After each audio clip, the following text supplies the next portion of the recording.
joining me. I do appreciate it, having you here watching my little videos. So, as you probably know, if you're a regular viewer, I messed up and put out Saturday's video on Wednesday. That was the M51 Super Sherman. It should have gone out a few hours ago. Today being Saturday where I'm at. So, what we're gonna do, I like you guys, I can't leave you all hanging with no video for your Saturday. So I've gone ahead, I've gathered up a few very small kits that don't really warrant a video on their own. So we'll have a look. It's mostly diorama, detail up parts for making our models just that little bit more attractive. So let's get started with the first one, which is the slightly misleadingly named Vodka Bottles with Crates by Miniart. Why is it misleading? Well, on the decals it says that it's vodka bottles and schnapps bottles with crates. So I got that there. As you can see, the detail on these bottle labels is, well, it's something else, really. I'm looking at them, and even with the naked eye, it's incredibly difficult to make out anything. So, you know, big props to Decograph and to Miniart for producing those. What else do you get in the kit besides the decals? You get 10 frames each with 20 bottles. So that would be somewhere in the region of 200, I think. My arithmetic is not good, although it's got to be more than that because there's 12 frames. So anyway, my inability to do basic math in my head while talking aside, the bottles themselves look very nice. They do have a cap, a bottle cap molded on to them. He says dropping the plastic because he's dumb. So, yep, there's no ejector pin marks or any of that nastiness to foul the actual bottle. They look lovely. There's a hint of a mold seam, but it looks more like a suggestion than an actual issue. So there's that. We got the crate as well, comprised of the base piece and a side. I think there's going to be more than enough bases in here. I don't think you're going to use all of them. I think there's parts for like 12, but yeah. And then you've got the runners and the handles that go up top. Again, ejector pin mark free on all the parts. Miniart have really done a fine work with these, so good work to them. So for instructions, you don't get anything in the box. You get this, which tells you get 24 of the brown frames, 12 of the clear, and the deco sheet. So 12 times 20 is going to be like 240, I think. So it's relatively straightforward. Two ends, a base, you put the runners in and everything, and then you put the cladding on as well. Put the bottles in, you paint them up. There's a number of different manufacturers called out: Mr. Color, Tamiya, AK Real Color, not the other AK paints, although they just released Gen 3, so I don't know how that'll work. Mission models, and then they just give you the color name: black, red, brown, medium green. So even if you don't have one of these guys, you can still get on. So good work to Miniart. They've done a nice job here. A couple of call outs for some other parts. The luggage set and cable spools that they do as well. So good on you guys. Then we got the Detail Up parts series. I got this for $8. I did speak about it in the Stug video. I think I showed you the card. I don't remember if I showed you the sprue, but here it is. It's clamshell, put the two together, put a lid on and a handle. It works. They're very nicely detailed, as I mentioned. There's print on one of the halves that's incredibly finely molded, as well as there's a 3-piece jack. There are eyelets for tow cables, convoy light, no-tech light, and a tail light, as well as 2 crates and a jacking block.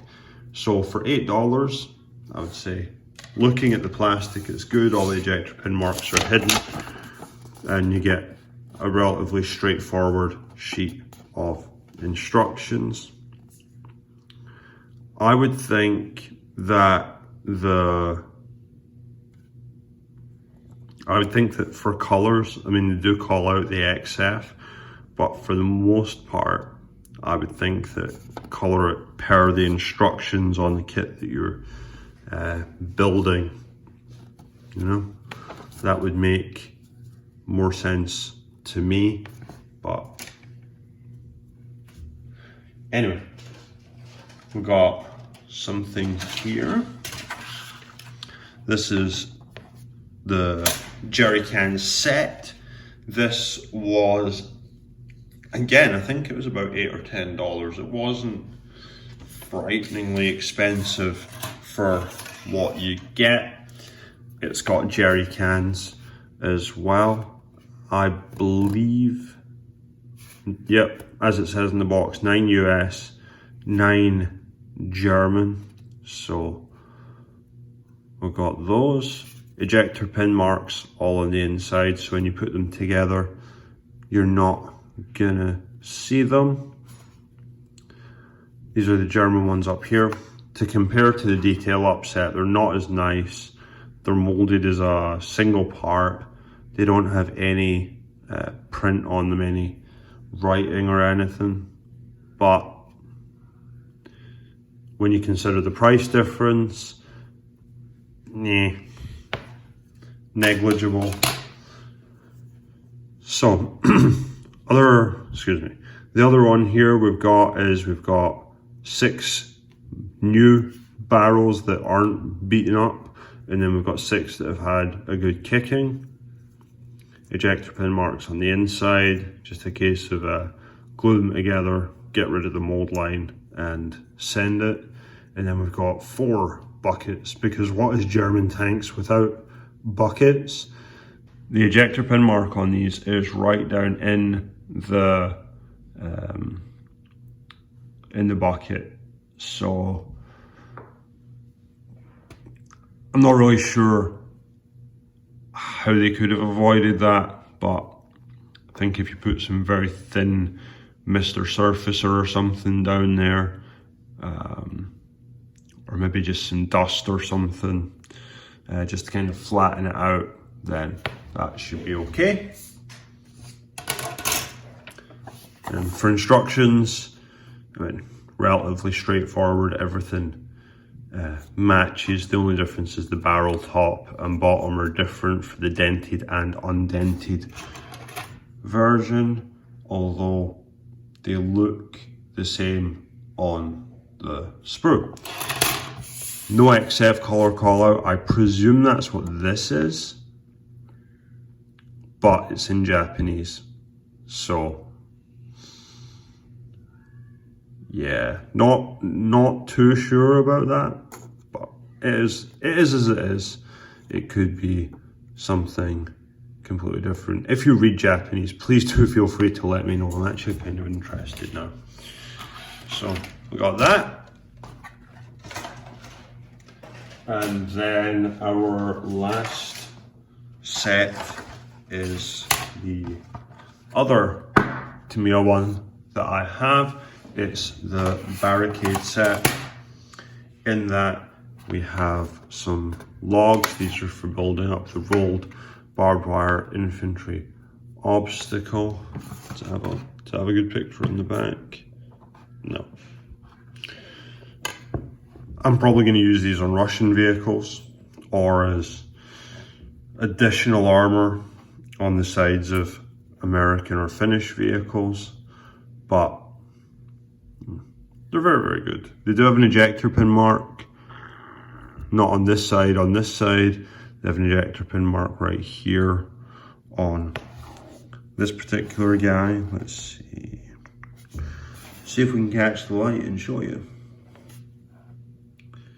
But it's basically dead center. You can see it right here on this guy, and that line continues nearly all the way down. Let's adjust the light slightly and see.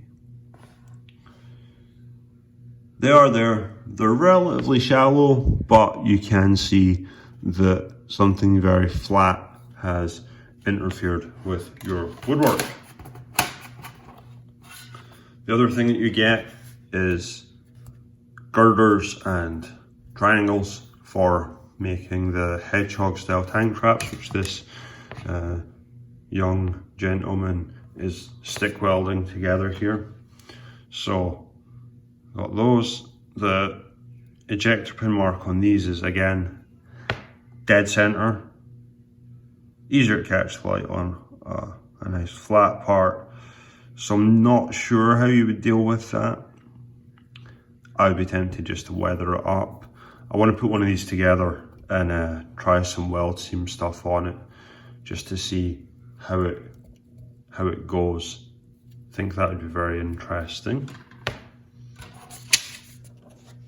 And then we've got the instructions here. It does have instructions on how to make your own barbed wire, as well as how to put together the logs to make the personnel traps and the hedgehog style traps as well.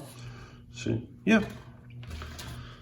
Anyway, that has been our short video on a few of the different boxes that I've got. None of them would really warrant a video on their own.